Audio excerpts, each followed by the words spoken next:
노화의 종말. 두 번째 시간입니다. 흥분되는 시간 되세요. 당신은 늙지 않습니다. 5장. 먹기 좋은 알약. 세포가 실제로 어떻게 작동하는지를 이해하면 너무나 놀랍다는 점을 깨닫게 된다. 이 경이로움을 교실에서 전달하고자 할 때의 문제는 세포가 내차원 시공간에 존재하며 우리 인간이 지각하거나 심지어 상상할 수조차 없는 속도와 규모로 바쁘게 움직인다는 것이다. 초와 밀리미터는 시간과 공간을 아주 짧게 나눈 단위다. 하지만 크기가 약 10나노미터의 1초에 1000조번 진동하는 효소에게는 1밀리미터가 대륙만 한 크기고 1초가 1년보다 더 긴 시간이다. 1초의 과산화수소 분자 1만 개를 분해해 독성을 없앨 수 있는 보통 크기의 흔한 효소인 카탈레이스 케털레이스 카탈라아제를 생각해보자. 대장균 안에는 이 효소 100만 개가 들어갈 것이고 핀머리에는 대장균 100만 마리를 올려놓을 수 있다. 이 수들은 상상하기 어렵다는 차원을 넘어선다. 아예 상상할 수가 없다. 세포 하나에는 카탈레이스 같은 효소가 총 7만 5천 가지 들어있으며 모두 약간 짭짤한 세포 바다 속에서 서로 부딪히며 돌아다닌다. 나노 규모에서 보면 물은 젤라틴 같고 분자들이 부딪히는 사건은 5등급 태풍보다 더 격렬하다. 분자들은 시속 약 1700km에 달하는 속도로 이리저리 밀려다닌다. 효소 반응은 1000분의 1 확률로 일어나는 사건이지만 나노 규모에서 이런 확률로 일어난다는 것은 단 1초 만에 수천 번 일어날 수 있다는 뜻이다. 생명을 지탱하기에 충분하다. 이렇게 말하니 혼돈이 가득한 양 들리겠지만 질서가 출현하려면 이 혼돈이 필요하다. 혼돈이 없다면 생명을 지탱하기 위해 함께 어울려야 할 분자들이 서로 만나지 못할 것이고 합쳐지지도 못할 것이다. 혼돈이 중단되고 우리 효소들이 갑작스럽게 하던 일을 멈춘다면 우리는 몇 초 지나지 않아서 죽을 것이다. 에너지와 세포 방어 체계가 없다면 생명은 존재할 수 없다. 마그나 수페르스테스는 덕거기에서 결코 출현할 수 없었을 것이고 이 체계 단어를 이해할 수 있는 후손도 나오지 못했을 것이다. 따라서 근본적인 수준에서 보면 생명은 꽤 단순하다. 우리는 혼돈에서 빚어진 질서에 은혜로 존재하는 것이다. 우리가 삶을 찬미하며 건배할 때 우리는 사실 효소에 건배해야 한다. 이 규모에서 생명을 연구함으로써 우리는 또 다른 중요한 교훈을 배웠다.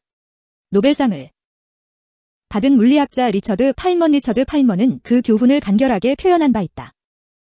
지금까지 생물학에서 죽음의 불가피성을 시사하는 그 무엇도 발견되지 않았다. 그래서 나는 죽음이 결코 불가피하지 않으며 생물학자들이 우리에게 그 불행을 안겨주는 원인을 발견하는 것은 시간 문제일 뿐이라고 본다. 그 말이 맞다. 삶이 끝나야 한다고 말하는 생물학적, 화학적, 물리학적 법칙 따위는 없다. 물론 노화는 엔트로피의 증가, 무질서로 나아가는 정보 상실이다. 그러나 생물은 닫힌 게클로즈드 시스템가 아니다.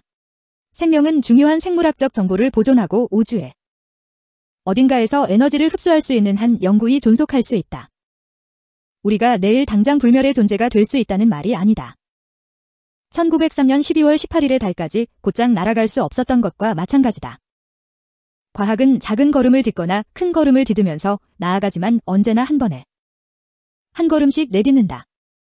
바로 여기에 놀라운 점이 있다. 사실상 우리는 길가메시와 무두셀라의 시대 이래로 아니마그나 수페르스테스 이래로 첫걸음은 뗀 상태였다. 그리고 지난 수백 년 사이에 또 우연히 그보다 더 일찍 우리는 약물이라고 부르는 분자를 써서 효소를 화학적으로 조절하는 방법들을 발견해왔다. 우리는 생명이 어떻게 작동하는지 알고 유전적, 후성유전적 수준에서 작동 패턴을 바꿀 도구를 지니고 있으므로 아주 오래된 지혜를 토대로 삼아 건축을 할 수 있다. 그리고 건강한 수명을 연장한다는 목표를 이루고자 할 때 가장 손쉽게 쓸 수 있는 방법은 사람의 노화에 영향을 미칠 수 있다고 이미 알려져 있는 다양한 약물을 이용하는 것이다. 6장. 원대한 도약. 30세에 처음 주사를 맞을 당시에는 우리 유전자가 작동하는 방식에 아무런 변화가 없을 것이다. 그러나 40대 중반의 노화 효과가 나타나고 느껴지기 시작할 때 한 달에 걸쳐 안전한 스위치인 독시사이클린을 투여할 것이다. 그러면 재프로그래밍 유전자들이 켜질 것이다. 그동안 당신은 가정용 생체표지 추적기에 피를 한 방울 떨구거나 의사를 찾아가서 그 체계가 제대로 작동하는지 확인하고 싶겠지만 굳이 그럴 필요 없다. 한 달 뒤 와딩턴 조약돌들이 젊었을 때 있던 곳으로 되돌아감에 따라 몸은 회춘 과정을 겪을 것이다. 희끗했던 머리카락이 사라질 것이다. 상처가 더 빨리 나을 것이다. 주름이 사라질 것이다. 기관이 재생될 것이다. 머리가 더 빠릿빠릿하게 돌아가고 더 높은 주파수의 소리가 들리고 차림표를 보느라 안경을 쓸 필요가 없어질 것이다. 다시 몸이 젊어진 느낌이 들 것이다. 영화 주인공 벤저민 버튼처럼 다시 35세가 된 양 느낄 것이다. 그런 뒤에는 30세. 이어서 25세로 돌아간 기분이 들 것이다. 그러나 벤저민 버튼과 달리 당신은 거기에서 멈출 것이다. 약물 투여를 중단할 테니까. 그러면 아데노연관 바이러스는 꺼질 것이다. 야마나카 인자들은 침묵에 잠길 것이다. 생물학적으로, 신체적으로, 정신적으로 당신은 20년 더 젊어지겠지만 당신의 지식과 지혜와 기억은 온전히 간직한 채로다. 당신은 단지 젊어 보이는 차원을 넘어서 실제로 다시 젊어질 것이며 그 뒤로 수십 년을 중년 특유의 아프고 쑤시는 증상 없이 암과 심장병에 걸릴 걱정을 하지 않은 채 보낼 것이다. 그렇게 몇십 년을 지낸 뒤 흰머리가 다시 나기 시작하면 또다시 약물 처방을 받아서 회춘 과정을 시작할 것이다. 게다가 생명공학이 발전하는 속도를 생각할 때, 그리고 우리 세포를 재설정하는 인자들을 조작하는 방법을 배우는 속도를 생각할 때 바이러스를 이용하는 대신에 그저 한 달 동안 알약을 먹는 방식으로 넘어갈지도 모른다. 공상과학소설처럼 들린다고? 아주 먼 미래의 일인 양 들린다고? 분명히 말하지만 그렇지 않다. 7장 혁신의 시대. 장벽은 무너졌다. 그리고 앞으로 계속 무너질 것이다. 다음 세대에는 60대와 70대 영화배우 가 고속으로 모터바이크를 타고 달리고 고공낙하를 하고 허공 높이 발차기를 하는 모습을 의뢰 보게 될 것이다. 60세는 새로운 40세가 될 것이기 때문이다. 그 뒤에는 70세가 새 노은 40세가 될 것이다. 그런 식으로 쭉 이어질 것이다. 이런 날이 언제 올까? 이 책을 읽는 당신이 이 혁명의 혜택을 볼 가능성이 있다고 말해도 틀린 말은 아니다. 당신은 더 젊어 보이고 더 젊게 행동하고 더 젊을 것이다. 몸과 마음. 양쪽으로 그렇다. 더 오래 살 것이고 그 늘어난 기간 동안 더 건강할 것이다. 물론 어느 한 기술이 막다른 골목으로 이어질 수 있다는 것은 분명하다. 그러나 모든 기술이 다 실패할 가능성은 없다.